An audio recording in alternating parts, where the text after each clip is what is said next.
Hair fall से prevention के लिए, हेयर फॉल को रोकने के लिए, हेयर्स को स्ट्रॉन्ग बनाने के लिए डिफरेंट मेथडोलॉजीज डिस्कस, लेकिन अल्टीमेट जो सोल्यूशन है वो तो हेयर ट्रांसप्लांट है।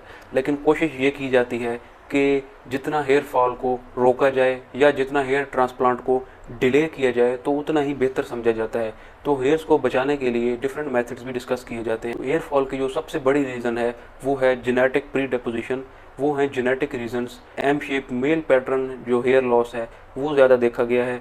अब इसमें कुछ इस तरह हो रहा होता है कि बाकी बॉडी पे जो हेयर ग्रोथ हो रही होती है वो टेस्टोस्टेरोन हार्मोन की वजह से हो रही है। स्कैल्प में जो टेस्टोस्टेरोन के रिसेप्टर्स हैं, जब वहाँ पे जाके टेस्टोस्टेरोन लगता है तो वो हेयर फॉल की वजह बन रहा होता है। अगर रिसेप्टर काउंट ये ज़रूरत से ज़्यादा हो जाए, इम्बैलेंस हो जाए, तो ज़्यादा टेस्टोस्टेरोन वहाँ पे जाके अटैच होगा और हेयर फॉल उतना ही ज़्यादा देखने को मिलेगा। तो इससे प्रिवेंशन के लिए एक ड्रग यूज़ की जाती है जिसको फिनेस्टेरॉइड कहा जाता है। ये 5-DHT को इनहिबिट करता है, जिससे टेस्टोस्टेरोन अपनी एक्टिव फॉर्म में कन्वर्ट नहीं हो पाता और इससे काफ़ी हद तक हेयर फॉल की प्रिवेंशन को देखा गया है। हेयर इस ड्रग की कंजम्पशन को रोक देंगे तो दोबारा से टेस्टोस्टेरोन बनने लग जाएगा और फिर से आपको हेयर फॉल देखने को मिलेगा। लेकिन इसके अलावा जो एक और रीज़न है हेयर फॉल की, वो इन्वायरमेंटल पोल्यूशन, डस्ट पार्टिकल्स जब ज़्यादा आपके स्कैल्प में जाएंगे, बालों की जड़ों में वो ज़्यादा इकट्ठे होने लग जाएंगे, वो इन्फ्लेमेशन की वजह बनेंगे, वो रूट को डिस्टर्ब करेंगे।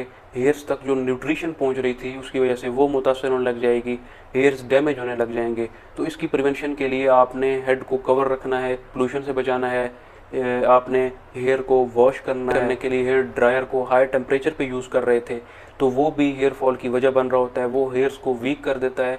अब बेसिकली केराटिन एक प्रोटीन है जो कि हेयर्स में पाई जाती है। इसकी जो टेंसाइल स्ट्रेंथ है, इसको जो लेंथन करने में, हेयर्स के डायमीटर को बढ़ाने में ये प्रोटीन इन्वॉल्व होती है। जब आप इसको ज़्यादा टेम्परेचर पे हीट करेंगे तो ये केराटिन प्रोटीन डेड होने लग जाएगी और आपके बाल इससे डिस्टर्ब होंगे, जो हेयर्स हैं वो वीक होंगे और अल्टीमेटली बाल गिरना शुरू हो जाएंगे, बाल टूटना शुरू हो जाएंगे। हेयर डाई करने के लिए डिफरेंट प्रोडक्ट्स यूज़ होते हैं, उनमें अमोनिया होता है, जिंक पायराथॉन होता है, तो ये भी हेयर्स को डैमेज करने की एक और वजह बन रहा होता है। तो इससे भी आपने खुद को प्रिवेंट करना है। जितने भी कॉस्मेटिकली हेयर्स को कलर करने के लिए, डाई करने के लिए प्रोडक्ट्स हैं तो वो भी हेयर्स को डैमेज कर रहे होते हैं।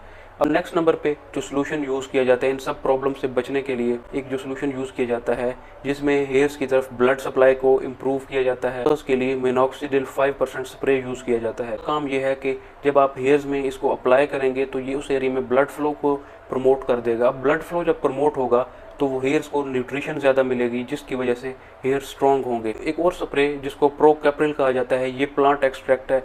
अब इसका भी काम यही कंसिडर किया जाता है कि ये भी बालों की तरफ ब्लड फ्लो को बढ़ा देगा, बालों को ज़्यादा न्यूट्रिशन मिलेगी और बाल स्ट्रॉन्ग होंगे।